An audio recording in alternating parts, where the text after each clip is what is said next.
Hey all, this is Redditosker. The Elden Ring previews were released today.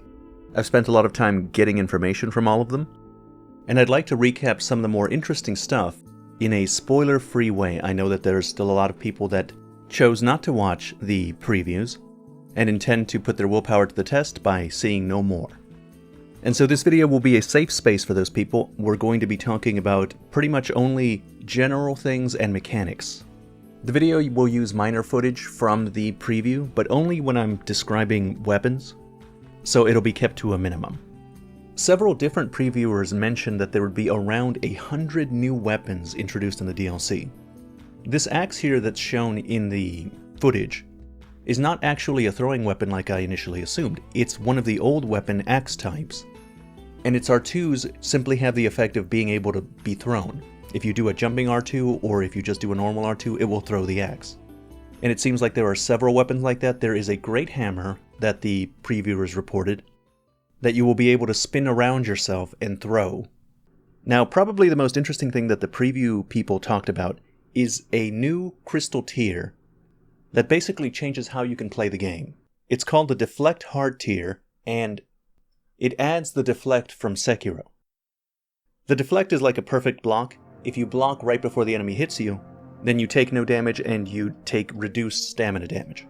Now, none of the previews that I saw had people experiment with it deeply. I'm curious if it will deflect all damage even if you're two-handing a weapon. I suspect it will. That sounds like the kind of thing it would do. But interestingly, if you do this deflect, it will power up your guard counter by a significant degree. And it will probably stack with the curved sword talisman if you wanted to make a deflecting perfect guard build, which would pair nicely with the new light greatsword weapon since their perfect guard looks stronger than most. Alright, another interesting thing that most previewers were talking about is that there would be 10 or more bosses, main bosses, Remembrance styled bosses. In the previews they only got to fight 2 of them, and they also got to fight several other minor non-remembrance type bosses. It was a question what exactly was meant by 10 or more bosses because we weren't sure if they were going to include things like the stuff in mini-dungeons. But the people in the previews all seem to agree that no, they mean 10 at least major story-related remembrance type bosses.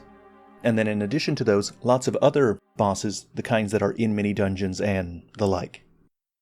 Another thing that they reported is that the mini-dungeons themselves are more interesting this time around. They both look nicer and are more distinct. For example, this screenshot that we had seen previously, where the guy's walking through a bunch of chars, apparently this is a mini-dungeon, which I think we should take as a sign of how much more effort they're putting into the mini-dungeons this time around. Now, as for the overall size of the DLC, not many reviewers were willing to speculate on that, but Iron Pineapple said that he estimates that the DLC will be half the size and length of the base game. Now finally, we need to talk about the so-called Sekiro mechanic that Miyazaki talked about in an interview. After the previews, we now know exactly how it works. You'll find items like golden seeds around the Shadowlands, and you'll use them like golden seeds as an upgrade material to strengthen yourself in the Shadowlands. As you upgrade higher, you will need more of those golden seeds. Each time you upgrade, it gives you approximately a 5% boost to damage, and some significant boost to your damage negation, so attack and defense. And that goes for every time that you upgrade yourself. The reviewer that was describing this said that he speculates you'll be able to upgrade yourself up to 10 times.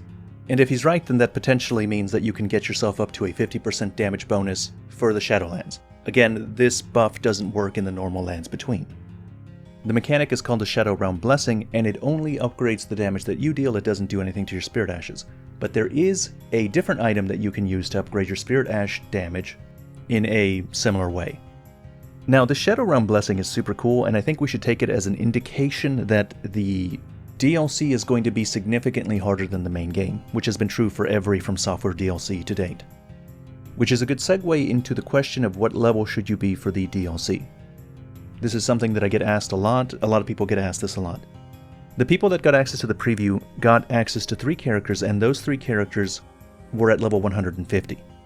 So at the very least, that's a level that From Software thinks that you'll be able to tackle the DLC. Which is convenient because that's what I was going to do anyway. 150 is where many people keep their dueling PvP character. And it's nice that I can enjoy the DLC as well as co-op and invasions without having to move that character's level. Alright, that's the end of this video. As always, thank you very much for watching.